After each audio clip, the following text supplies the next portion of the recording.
Welcome back to the deep dive. Today, we're performing a really focused structural analysis of, well, one of the most critical documents guiding AI service provision right now. It's Yeah. the Guide for Security Emergency Response for Generative AI Services. You'll probably see it referenced by its official tag, TC260 2020-555A. Yeah, and that designation, TC260 22555EA, it really signifies its importance. It's a key practice guide produced by the National Cybersecurity Standardization Technical Committee's Secretariat. So not just suggestions, then? No, definitely not. It's not just, polite advice. Its purpose is to provide the really detailed, actionable structure that providers need. Basically, how to actually implement the broader mandatory regulations. Like the interim measures for the management of generative AI services. Exactly like those. Yeah. This guide gives the how-to for compliance. Got it. So our mission today for you listening is basically to walk you through this framework. Think of us as instructors for this session. Right. We're going to cover everything. How they define security incidents, how they classify them based on cause, how they grade them by severity. And then right through to the full four-stage process, Yeah. both the management side and the technical side for handling the emergency response. No, it sounds like a complete operational blueprint, really. That's a good way to put it. It is. And, the first step with any blueprint is understanding the language, the definitions. Section 3 lays those out. Okay. Where do we start? The scope. Yeah, exactly. Yeah. What is a generative AI service in this context? Yeah. Well, it's pretty specific. Services offered to the public in China that use Gen AI to produce content. Text, images, audio, video. Yeah. The usual suspects. Right. But the focus is squarely on those publicly available models. Okay. And then the trigger event, a security incident. How's Yeah. that defined? It's defined quite broadly, actually. It's any damage to the Gen AI business application or its underlying data. Damage caused by... Well, it could be external attacks, obviously, malicious stuff, but also internal human factors, mistakes maybe, or even, and this is interesting, latent internal model defects. Defects in the AI itself causing problems. Exactly. The key thing is the outcome. It has to result in negative consequences for the state, for society, or, for the economy. Right. But you mentioned there's one definition that's really crucial for day-to-day compliance. Yes, absolutely. Illegal and unhealthy information. This is critical. And it's not some vague idea of bad stuff. No. No, it's highly specific. The term points directly to 29 distinct security risks. These are all laid out in a different standard, GBT 45654-2025. 29 risks. What kind of things are we talking about? Well, that standard breaks it down. There are 20 types of explicitly illegal content, things like subversion, espionage, terrorism, obscenity, but also significantly guidance on criminal acts. So if the AI tells you how to do something illegal, precisely. And then there are 9 types of unhealthy information. This is more about public morality, spreading rumors, misleading public opinion, that kind of thing. Okay, so whenever this emergency response guide mentions that term, it's really referencing those specific 29 points. Exactly. It connects everything back to those non-negotiable content boundaries. Mm-hmm. It really underscores the seriousness of what they call the output risk. Which makes sense. And that clarity about the potential threats, that leads us straight into the first big section, doesn't it? How you categorize these threats. Right. You can't respond effectively if you don't know what kind of fire you're fighting. Okay, let's unpack this then. Part 1, classification of Gen AI security incidents. That's section 4. It sounds like the whole system depends on getting this classification right. It really does. Section 4.1 sets out the method. You classify incidents based on the cause, the threat type, the attack method, the resulting damage. It follows established cybersecurity standards like GBT 200986. But they've tailored it for Gen AI. Yes. The guide refines these into 3 main functional categories in section 4.2, based on where the failure starts: the output, the data, or the system itself. Okay, let's tackle the first one, the one that probably gets the most headlines. Information content security events, the output risk. Exactly. This is where the content the AI generates is the problem. It causes harm, national security, social stability, public interest, using those 29 risks from the other standard as the benchmark. And they break this down further. They do. 5 specific subtypes. First is illegal information generation. Pretty straightforward: subversion, terrorism, obscenity, that sort of thing. But you mentioned something specific earlier, guidance. Yes, that's key here. The guide explicitly includes guidance on criminal acts. So if someone prompts the AI to explain how to hack a system, commit fraud, maybe even physical crimes. The AI generating those instructions is the security incident. Precisely. The AI becomes like an accessory or an instruction manual for crime. That's a specific classified risk. That's quite a step beyond just blocking bad words. Okay, what's the second subtype? False harmful information generation. Now, this isn't just the AI getting a fact wrong. This is about generating content that actively harms the economic or social order. Okay, like what? Well, the guy gives examples. Generating fake news about, say, an imminent disaster that causes public panic. Right, or fake financial data. Exactly. Fabricated economic data that could, disrupt markets, maybe manipulate stocks, cause big investment losses if people believed it. Wow, and medical advice, too. Yes, false medical advice is specifically mentioned. If it misleads people about health choices, that's considered harmful generation. It really elevates the risk from just misinformation to potentially impacting public safety and economic stability. Okay, subtype 3. Incitement instigation. This is closely related, but focuses on content that encourages harmful or destructive behavior. Encourages how? The guide is quite specific again. Things like generating detailed instructions for self-harm or suicide, or specific methods for theft or robbery, or even detailed plans for destroying public infrastructure. So literally generating how-to guides for malicious acts. Exactly. It's actively promoting destructive actions. Okay, what are the last two in this category? They cover legal and social protections. Fourth is rights infringement. This is pretty broad. Generating content that violates someone's privacy, infringes on intellectual property. Which is a huge issue with Gen AI training data, right? Massive issue. Or content that leads to defamation or leaks commercial secrets, all fall under rights infringement. And the fifth? Discriminatory information.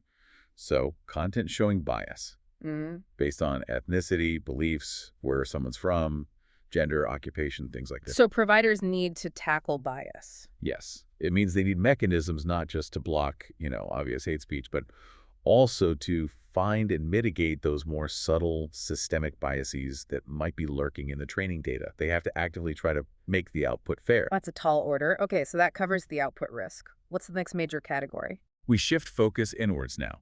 Part B, data security events.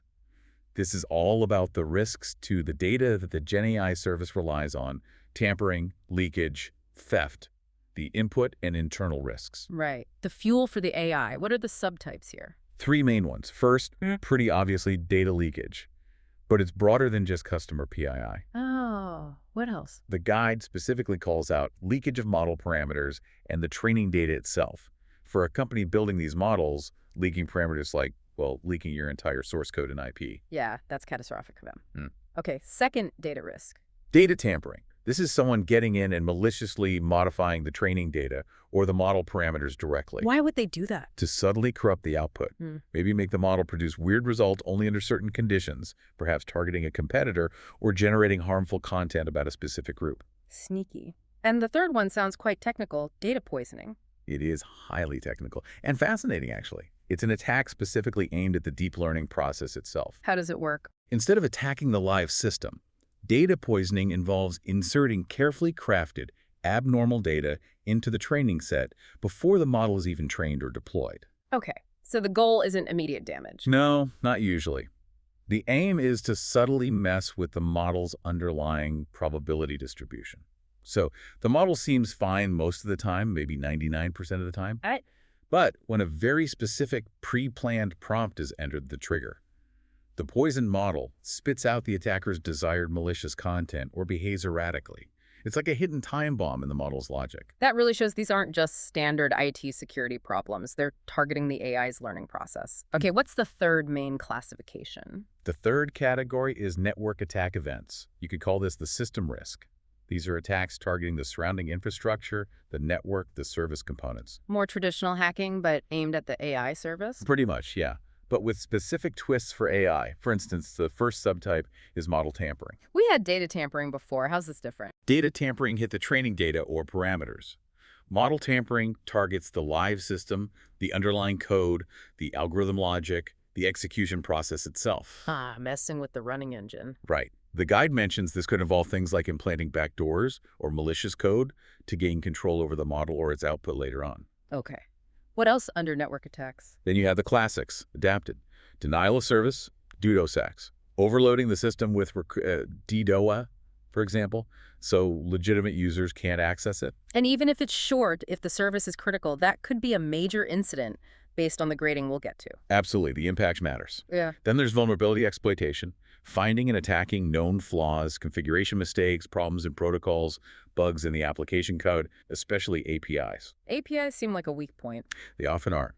Exploiting a weak API could let an attacker bypass login, steal data, or manipulate the service without even touching the main AI interface. Right. And the last one here mixes system and content risks. Yeah, social engineering. But it's not just tricking employees with phishing emails, though that's still a risk. In the GenAI context, it means using clever prompt design. Prompt injection. Adversarial attack. Exactly. Using carefully crafted prompts, maybe through lots of trial and error malicious polling, to trick the AI itself into doing something bad. Like what? Like leaking sensitive data it shouldn't have access to, revealing commercial secrets, or even getting it to generate malicious code or illegal information that its safety filters were supposed to block, bypassing the guardrails through clever interaction. Okay, that covers the what went wrong, the classification. Now, the crucial next step. How bad is it? Part 2, Section 5, the grading. Precisely. And this grading is pivotal. It's what dictates the urgency, the scale, the whole nature of the required response from the provider. It's not just a label. It triggers specific actions. So how do they determine the grade? What are the factors? There are 3 core elements they look at. First is the importance of the affected object. The AI service or data itself? Right. Is it ranked as special important, just important, or general?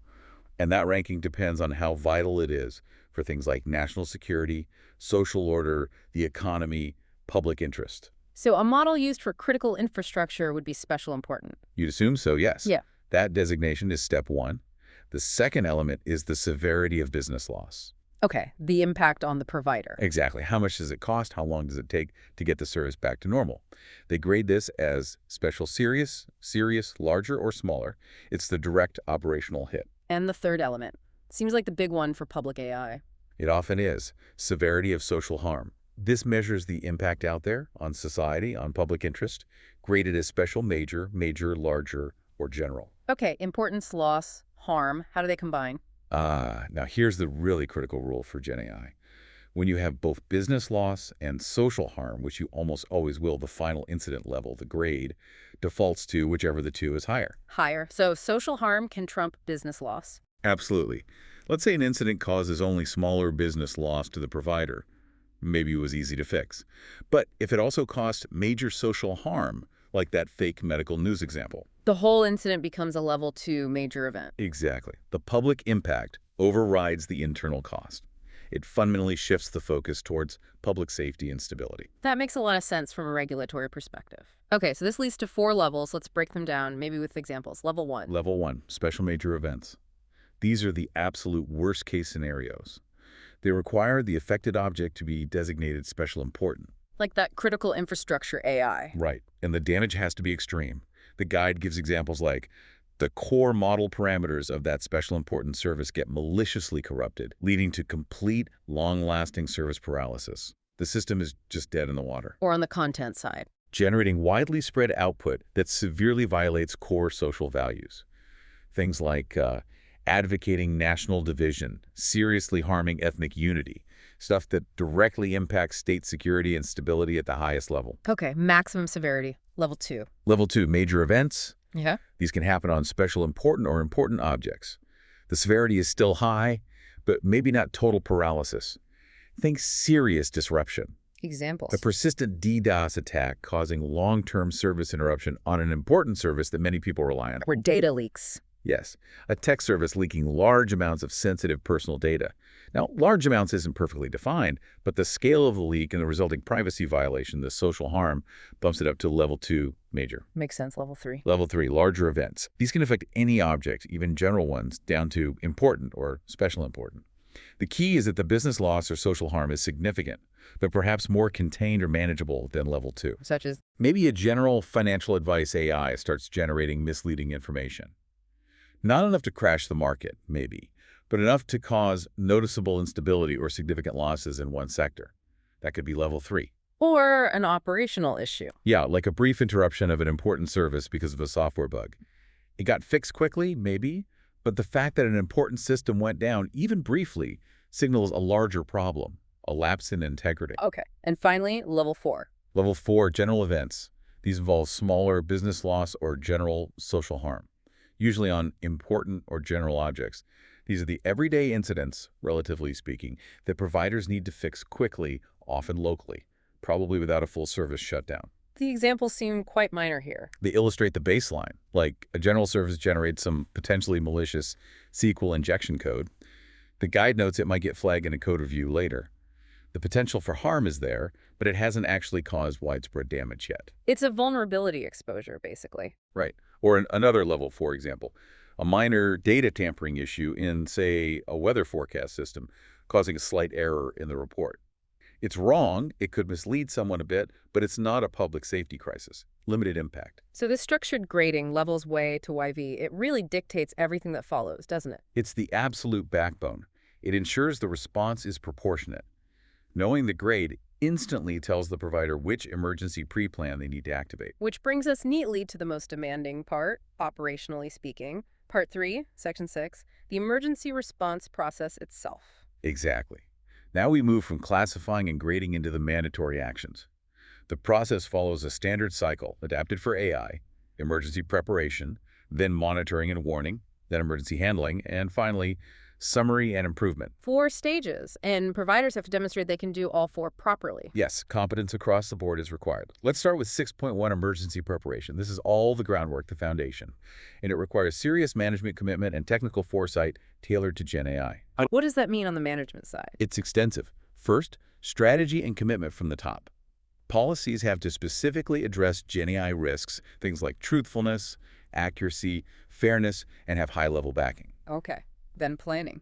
Detailed management plans, regular testing, and crucially, maintaining specific pre-plans for different scenarios. These must be matched exactly to the classifications and gradings we just discussed. So a plan for a level 2 data leak is different from a level I content issue plan. Has to be. They also need a dedicated incident response team, IRT. And critically, keep that team's knowledge constantly updated on Gen AI security, new threats, new attack vectors. That sounds like ongoing training is vital. Absolutely. Yeah. And this next one is a huge operational lift, establishing and regularly reviewing online-offline management review procedures. Procedures for taking the service down. Yes, you need a formal, approved, rehearsed process for pulling the plug temporarily, managing the fallout, dealing with regulators, and they have to run regular drills to prove these procedures actually work under pressure. Wow. Okay, what about the technical preparation? You mentioned knowledge reserves. Yes, and this is where the instantaneous operational burden really bites. They need sophisticated, dynamic keyword, and test question libraries. Right, for content filtering. But you said instantaneous. Yes. The guide mandates these libraries must be updated within 24 hours of key external events or new security threats emerging. 24 hours, that's incredibly fast. Think about a major global event unfolding. They need to update refusal libraries almost in real time. It implies a massive, continuous intelligence gathering and implementation cycle, a huge overhead. And these libraries also need to be targeted. How so? For any identified hot topic, the keyword list needs at least 20 related terms. Yeah. And the test library questions the AI must refuse to answer needs to achieve a refusal rate over 95%. 95% refusal on high-risk topics. That's a very high bar. It is. It's a functional safety requirement, not just a guideline. Achieving that without making the model overly restrictive or useless is a massive challenge. It forces providers to be extremely cautious. What other technical prep is needed? Having the defenses ready, data integrity checks, strong API access controls, network monitoring tools, and things like model parameter validation scripts designed to spot immediately if the core model weights have been tampered with. Okay, so that's all the prep work. Stage 2. Stage 2 is 6.2, monitoring and warning. This is the constant vigilance part, the eyes and ears. Management have to define how often monitoring happens, set thresholds for alerts, check if the monitoring is actually effective. And have a quick reaction team ready. Exactly. A rapid response mechanism for that first immediate look when an alert goes off. Speed is critical in the initial assessment. And technically, what are they monitoring? It's all about real-time, continuous detection. Checking model behavior, data activity patterns. Sometimes manual review is needed for tricky cases. Checking the output against those libraries. Constantly. Verifying that the model is still meeting that 95% refusal rate for high-risk content. That's the ongoing compliance check. Monitoring malicious inputs, too weird prompts, DDoS attempts, XSS attacks. And being proactive. Looking for trouble before it hits. Yes, that's the safety pre-warning part. Setting up automatic alerts based on thresholds like if request rates suddenly spike, there could be a DDoS or a prompt attack starting. You mentioned tracking external events, too. Crucially, yes, actively tracking hot events and public opinion. If something big happens politically or socially, they need to anticipate how users might try to probe the AI about it and update the refusal strategies before it becomes a problem. It's about staying ahead of the curve. This constant dynamic monitoring. It feels like a huge operational It load. absolutely is, and it leads right into stage 3 when an incident actually occurs. 6.3 Emergency handling. This is the action phase. Containment is key. What's the first step when something happens? Management has to accurately assess, classify, and grade the event. Get that level right. The guide even encourages using independent third-party experts for the big calls, level 1 or 2, to ensure objectivity. Okay, assessment done, then what? Containment. Yes. Priority 1 is stopping the bleeding. Based on the grade, they activate the right pre-plan. This might mean implementing function restrictions, maybe disabling certain features temporarily, or for serious cases, triggering that offline management review procedure. Taking the whole service down. Potentially, Yeah. yes. To stop malicious content spreading or prevent further system damage. Then the IRT digs in. Diagnosis. Right, forensic investigation. Was it the data? The model. External attack, find the root cause. After they fix it, they can't just switch it back on. No. No. Comprehensive testing and assessment are required first. And if the service was taken offline, they need to go through the official service launch management review before it can be fully restored. It's a formal restart process. And the technical response itself depends on the level. Exactly. It's a tiered response.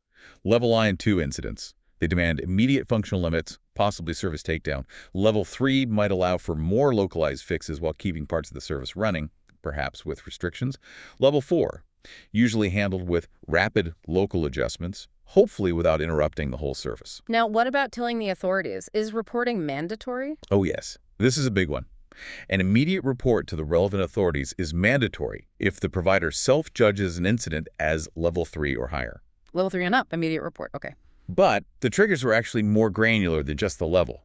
Reporting is also mandatory if the incident involves core values or large data leaks. Or, get this, if there are cumulative instances of the same problem happening more than 5 times within 24 hours. 5 times in a day, even for a small issue. Yes. Or if the incident affects more than 10,000 users. Wow. Okay, so even a minor repeating bug, if it hits that 5 times in 24 hours threshold or affects 10K users, boom, mandatory report. That forces aggressive tracking of even low-level stuff. It really does. It elevates visibility very quickly. For the actual fix, the tech team needs to isolate the problem fast, patch vulnerabilities, maybe adjust the model or retrain parts of it. Like using backup models if tampering is suspected. Exactly. Or doing real-time fine-tuning if it's generating weird output. Quick remediation is key. Okay, that covers the handling. What's the final stage? The vital learning phase. 6.4 Summary and improvement.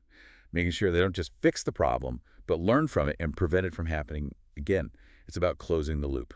How does that work? Management reviews. Yes.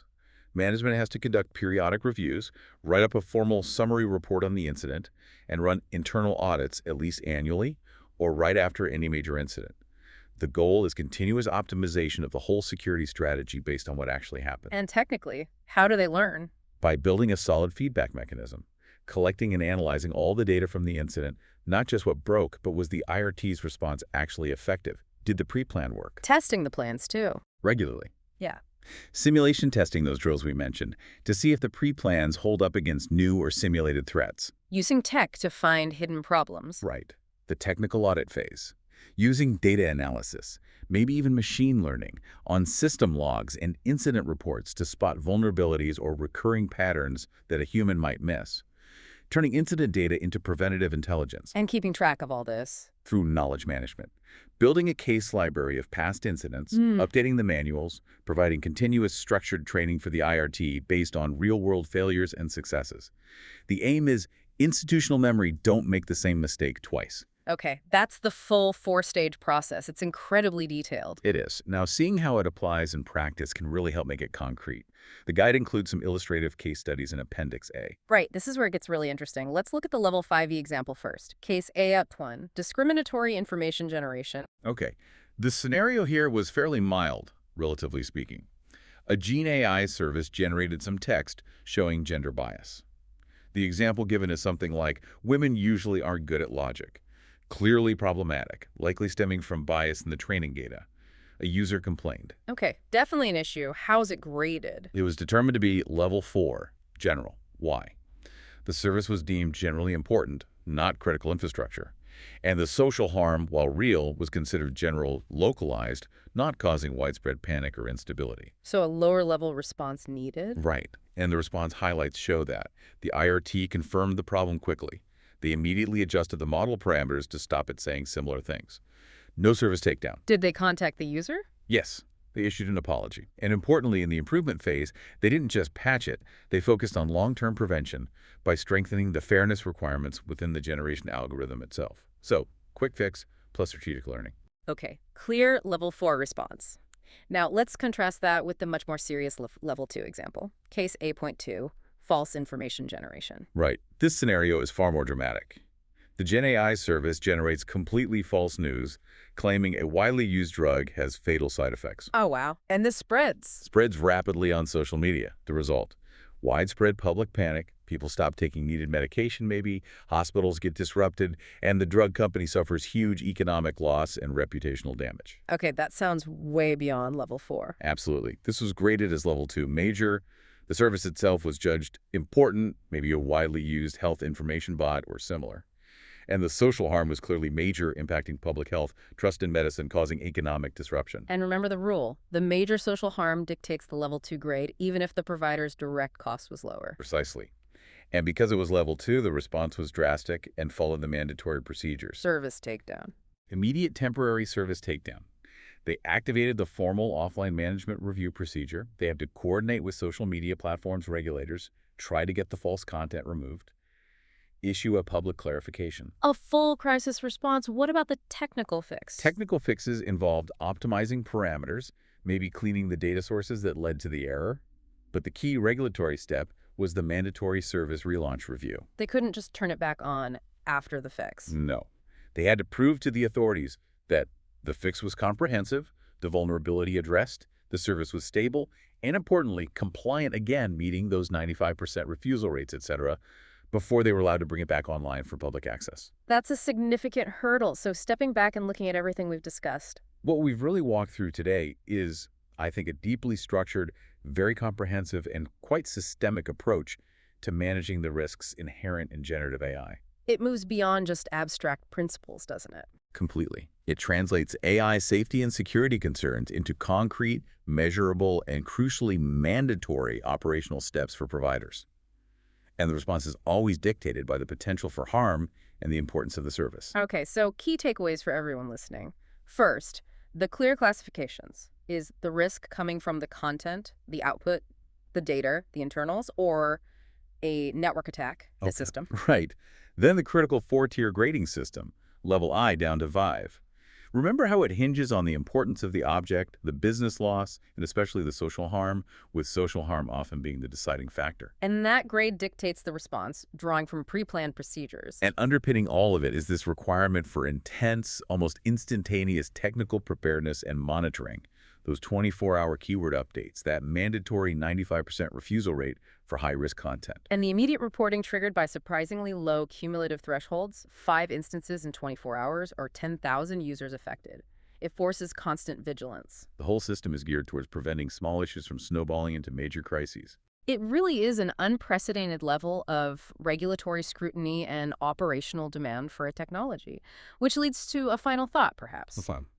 Well, what does this all mean in practice? When providers, especially maybe smaller ones, have to dedicate such staggering resources, building specialized IRTs, running 24-hour intelligence loops, designing complex audit trails, rehearsing offline protocols, achieving near-perfect refusal rates. It's a massive investment. Exactly. How fundamentally does this comprehensive and frankly expensive security overhead change the economics and the operational reality of developing and offering generative AI services? It certainly raises the bar. It feels like it dramatically raises the barrier to entry and maybe the ongoing cost of compliance, too. Could this inadvertently consolidate the market, leaving only the largest players who can actually afford to bear this kind of intense systemic regulatory burden? That's a very real possibility. It's definitely something to watch. A significant compliance challenge, no doubt. Food for thought indeed. Thank you for walking us through all the intricate details of this framework today. My pleasure. It's complex but crucial to understand. We hope this deep dive was valuable for you. We'll catch you on the next one.